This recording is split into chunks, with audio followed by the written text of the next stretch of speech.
Welcome to the Inside Scoop Live podcast, where indie authors get personal about their books, their writing, and their passions. I'm your host, Sherry Hoyt. Join me for some lively conversations with debut indie authors and seasoned veterans alike. It's a great place to find your next amazing read or even get inspired. So sit back and enjoy the show and let me know what you think. Hi, everyone. Stephanie Rowe is here today to talk about her memoir debut, Fiercely Me.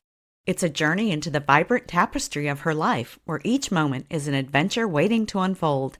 And as you'll see, Stephanie thrives on the richness of experiences and lives life to its fullest. Before we get started, here is the inside scoop on the author. Stephanie Rowe, alongside her husband, Jason, embodies a deep passion for connection, artfully blending their love for global culinary adventures and profound human connections. Their recent 6-month journey across Europe and South America enriched their understanding of diverse cultures and self-discovery. A fervent supporter of the arts, Stephanie's experiences at festivals like Spain's Mad Cool Festival and her advocacy for live music and local artists highlight her vibrant engagement with the world. Her long-standing dedication to poetry and public speaking showcases her ability to captivate and inspire. Her life is a testament to living with authenticity and purpose as she continues to create an extraordinary life and business centered around her love for humanity. Learn more about Stephanie Rowe and her work at mrsrowe.org. Well, hi, Stephanie. Welcome to Inside Scoop Live. Hello, how are you? Thank you so much, Sherry, for having me on. Yeah, I'm excited to learn more about you and your book. It's an amazing story.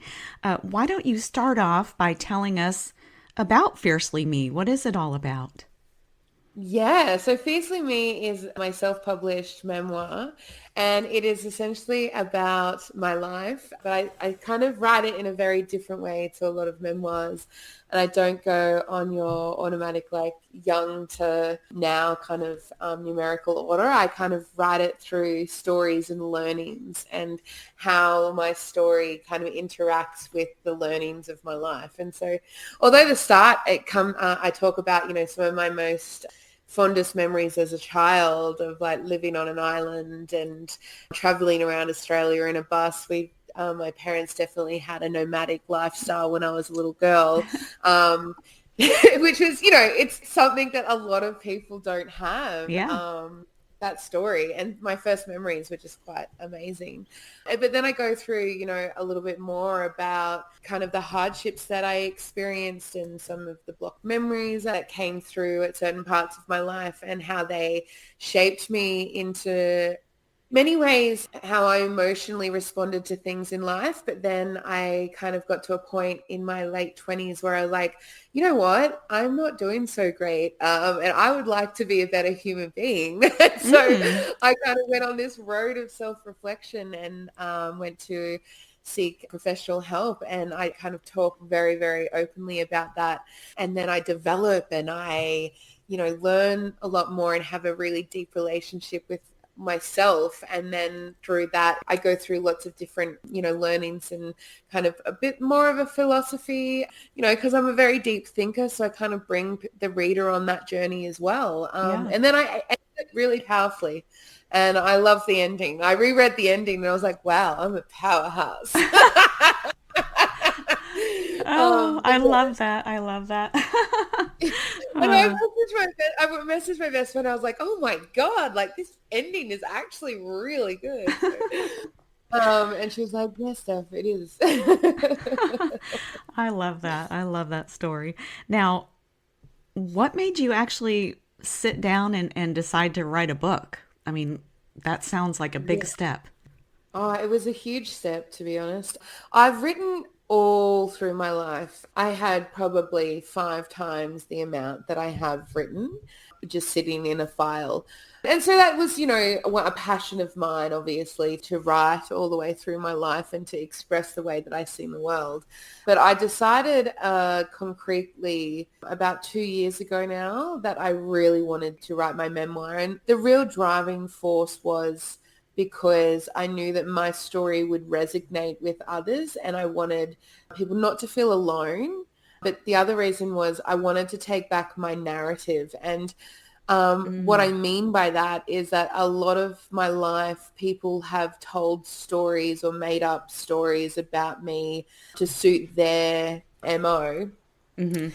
which were incorrect. And, I wanted to kind of go, you know what? My story is from my experience. It's in my word. I'm taking back my narrative and no one else can change it because once it's in print, right? Hmm. And so I just thought, it will also outlive me. So I wanted something to be left in my life that was something really deeply meaningful, which would survive after me and would contribute to the world. So there's some of the reasons why I decided to write the book. It was a huge endeavor, and I don't think I would have ever understood at the start of this process how large it was, but I'm so glad that I've done it. Like I am over the moon. Like the amount, I feel immensely proud of myself for taking on such a huge endeavor and for completing it and then succeeding. So Yeah, it's something that's very rewarding. absolutely. That's a big deal. Yeah, I mean, it really is. it's huge.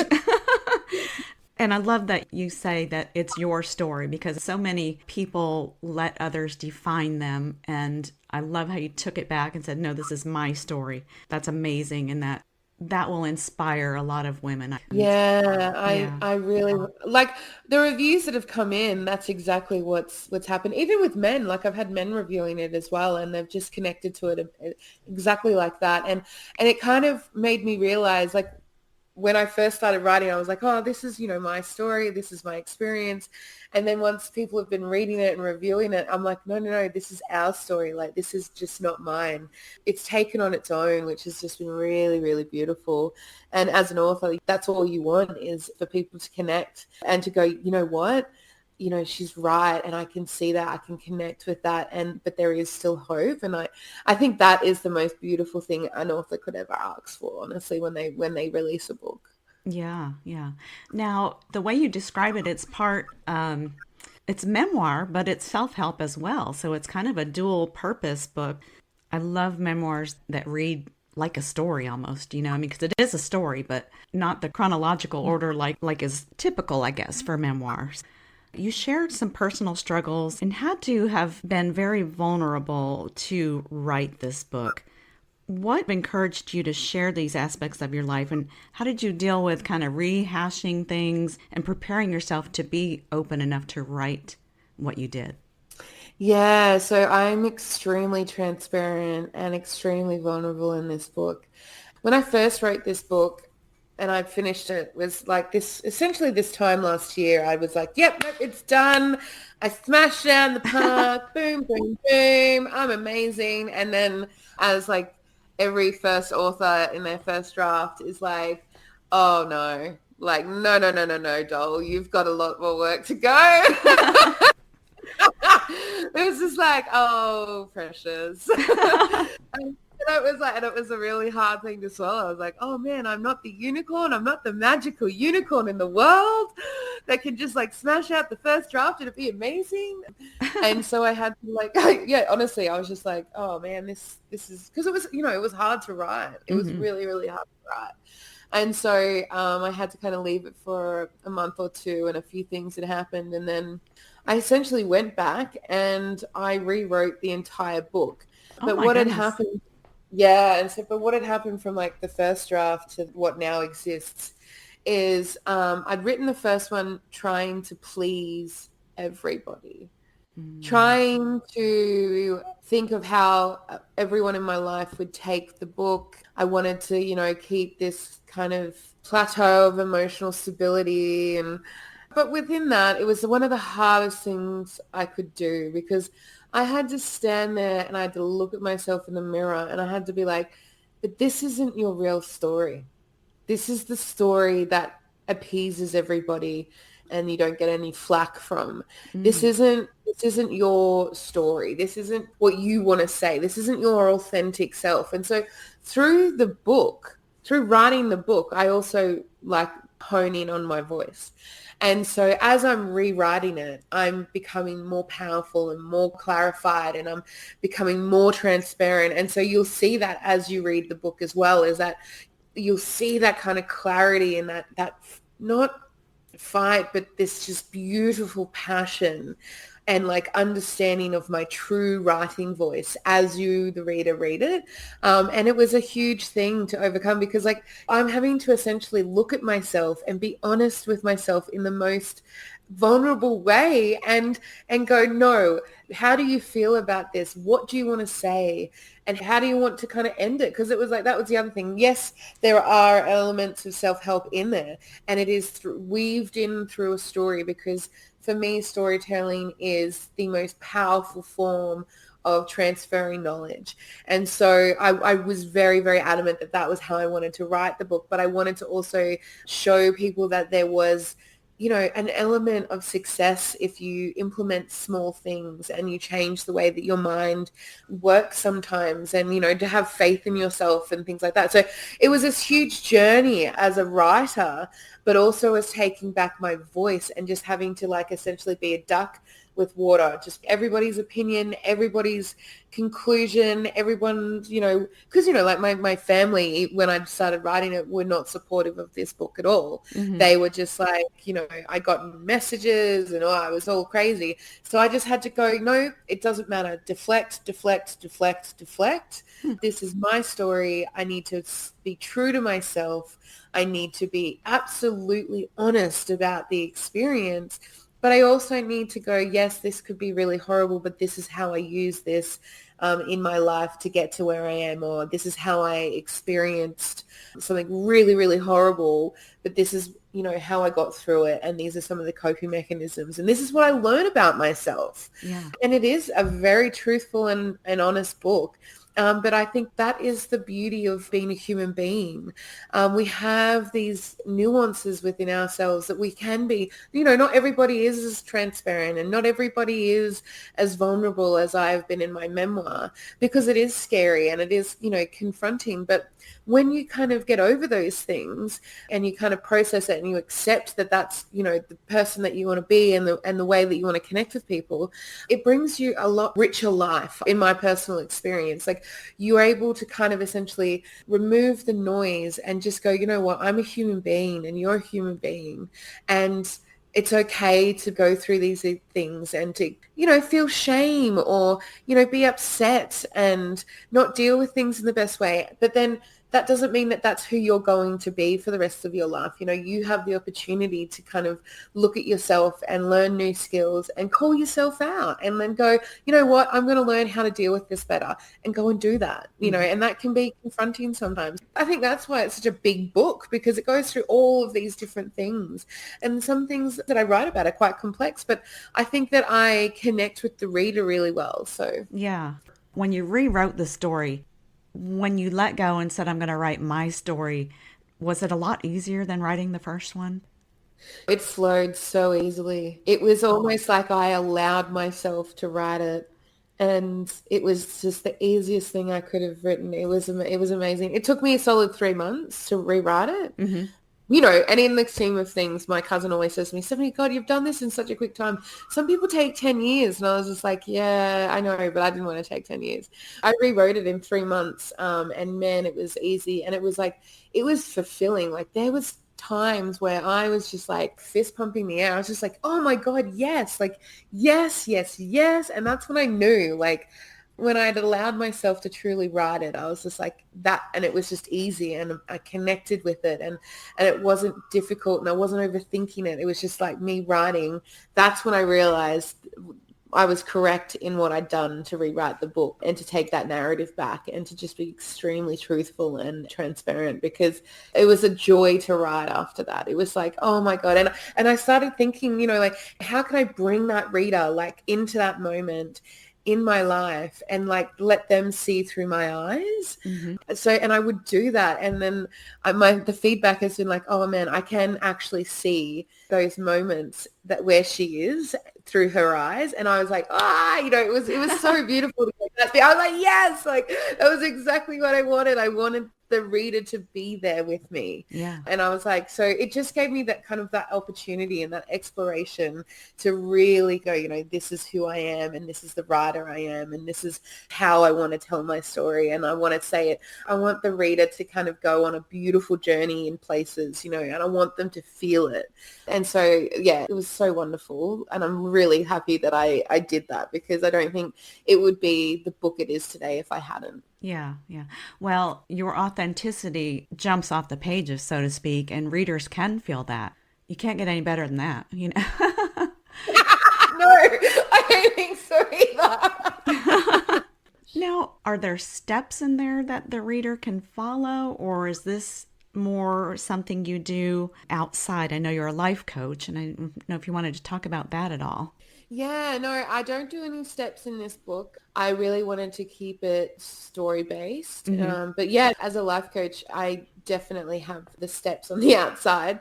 And, I have had quite large successes working with people within businesses and individually. And, it's really about understanding the problems, because everyone has problems. And, that's what the book is about. It's about going, hey, I had a lot of problems, but this is how I deal with them.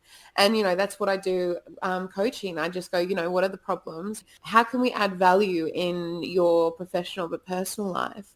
And I collaboratively work with them. And I have had people get jobs that they never thought that they would be able to get. Like I coach them through understanding the value that they have in this world.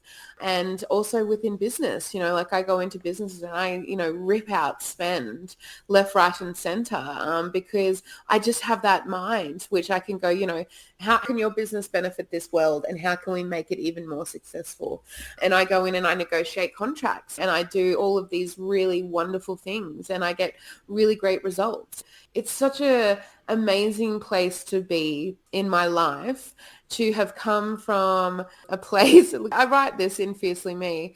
I was told when I was a teenager at high school that I would be one of three things: a checkout chick, a junkie, or a teenage mum. And to sit here today and to be not one of those things, but to be extremely successful in my profession, but to also give back and to help people, is like the most rewarding thing I could have ever achieved. And I get to stand here and go, you know what? The next person behind me, I'm going to throw back and I'm going to pull them forward, because we are nothing if we don't uplift everybody. And that's how I am. I love humanity. Yes, there's horrible people. Yes, there's horrible things that happen in the world. But does that mean that I turn my back on him? No, it does not. And I have a philosophy, and it's like, we are only as good as our lowest person within society. So, we can only be as good as that person. So it's really about uplifting everybody and ensuring that everybody is okay, that everybody has enough, and that everybody's taken care of. And how do we do that in such a world where, that isn't the mentality? And I write this in the book as well. I'm like, I'm forging a new path.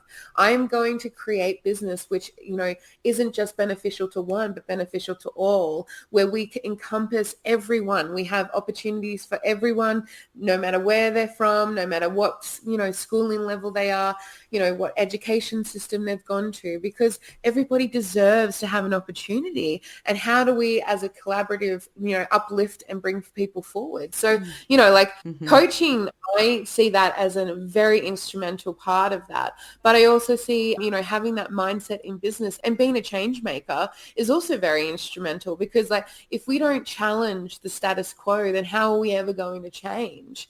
And so, I am really at the forefront of, doing those progressive things. And, I'm surrounded by incredible people as well that have a very similar mindset to me, that are just like, no, this is totally achievable. And it's like, yes, it is. Like, let's go, so there's a lot of things happening in the Pipeworks at the moment where it's really about creating, because I call it my empire, but essentially I'm going to be creating a business structure which has multiple revenues, and it's going to be assisting, obviously, professionals, but also giving opportunities to traineeships, to people that, might need flexible working hours, like single mothers, people that, might not have an opportunity to ever get into the workforce, and giving those people that opportunity and that leg up and going, you know what, I'm going to start you off and you can see what, you know, where you can go, the possibilities of this life is. Essentially, I want to end up having, you know, owning unit blocks to have affordable housing for people, and setting up different programs to essentially assist people so that it can,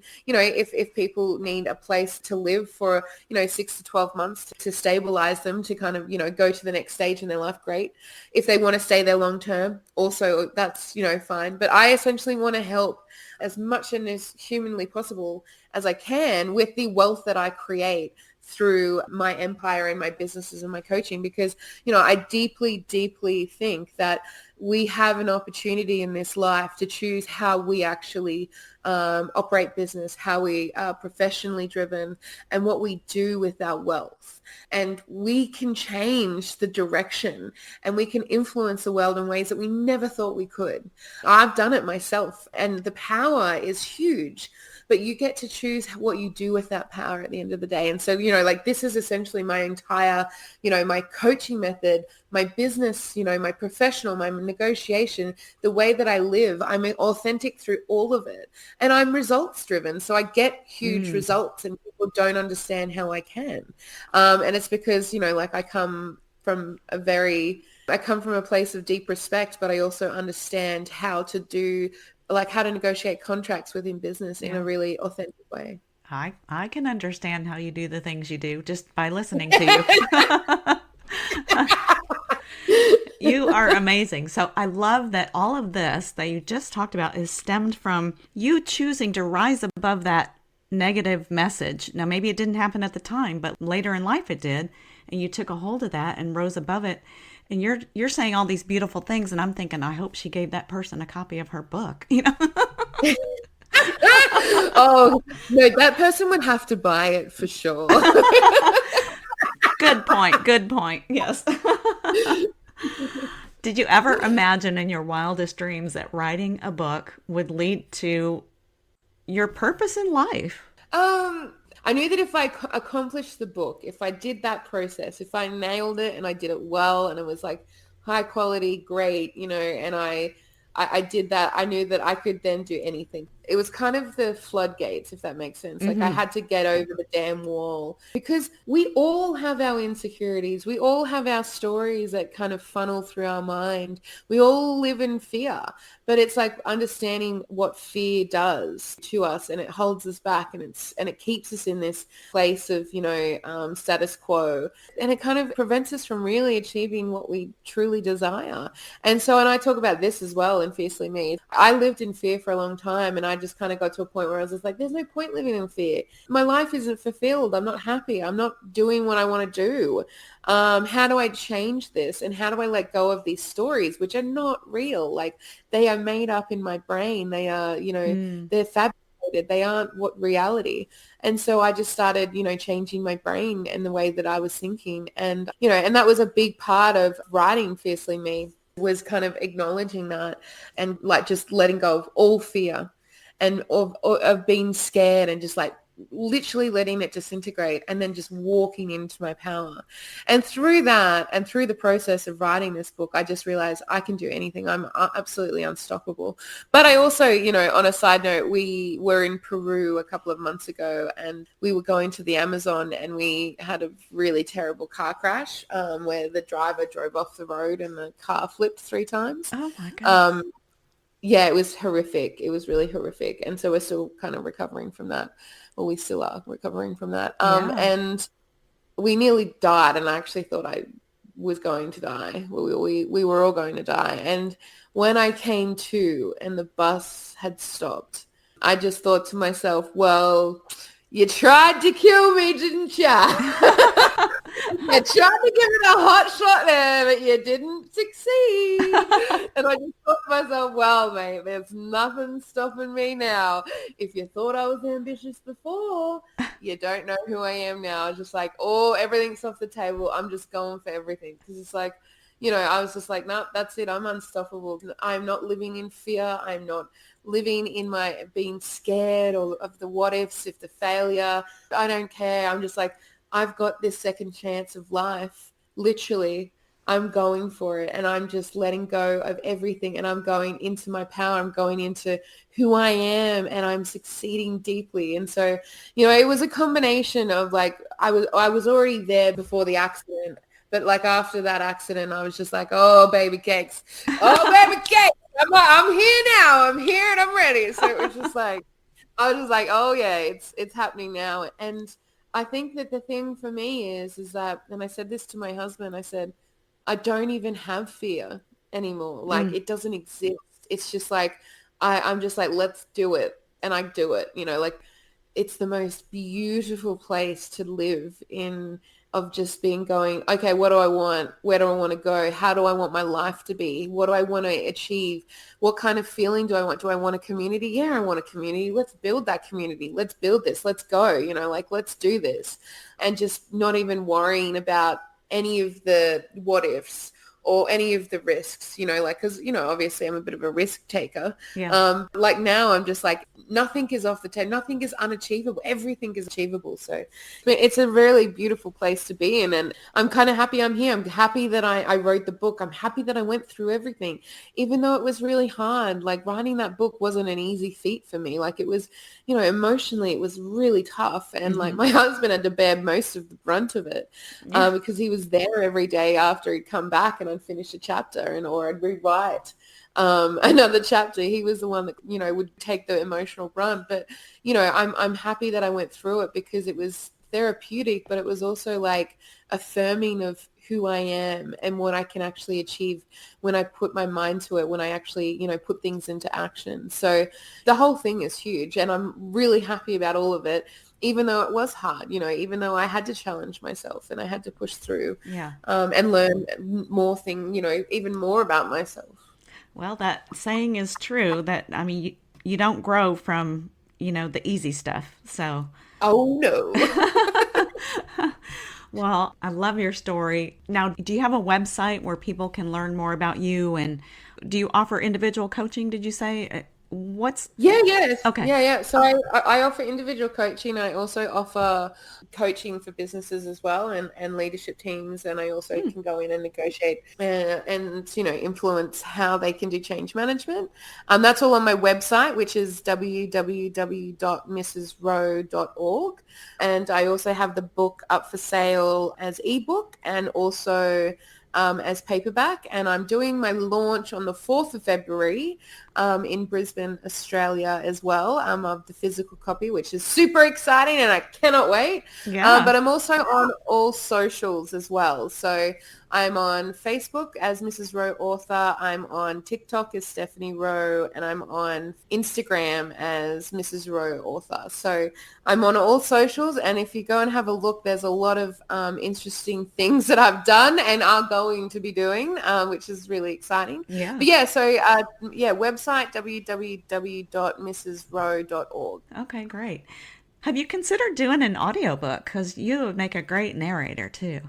Yeah, so I've looked into audiobooks. I actually like the thing about audiobooks is that they want you to choose someone. And so I would really love it if I could, narrate my own book. Hmm. So that's definitely on the card. So this year, sorry, we're in 2024. I Oh my know. God. So this year I'm starting to do that process. Wonderful. My husband is a videographer, so he is, he's very, very good within that space. And so I said to him, look, can we, start recording? So it'll probably take about 6 to 8 months, Yeah. but, it's something that I'm really, really, really, really wanting to do myself. So that's what, the next venture will be. Okay. Okay, great. Do you think you'll write any more books in the future? Oh yeah, so I'm actually, oh yeah, so I'm actually going to be writing essentially the second part, which is about the last 12 months of my life, about what's happened, because we essentially took time off and then went traveling, and then this the whole Amazon thing happened. So I'm going to Hmm. write a book over the last 12 months, which will be fascinating. But I'm a poetry lover, and so I'm doing a collaborative poetry book called World in Our Words. Mm. And essentially breaking down the boundaries internationally. And I've got 25 poets from all over the world. There is no constraints on the way that they write, the styles that they write, the subjects that they write.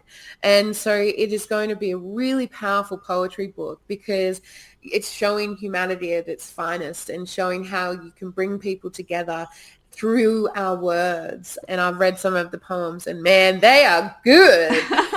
They're really good. So I'm really excited about that. So I'm essentially collaborating it right now. And so that should be out in the next 3 months. Oh, So wow. yeah.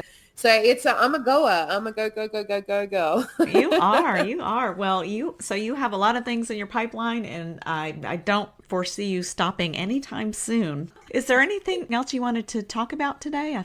No, I just wanted to say thank you so much for having me on, Sherry. It's been so lovely talking to you. And thank you so much for this opportunity. Well, thank you. Wonderful. I've enjoyed talking with you so much and look forward to seeing what's next for you. Thank you so much, Sherry. Thank you so much for joining me today for my interview with Stephanie Rowe, author of Fiercely Me. You can learn more about Stephanie Rowe and her work at mrsrowe.org.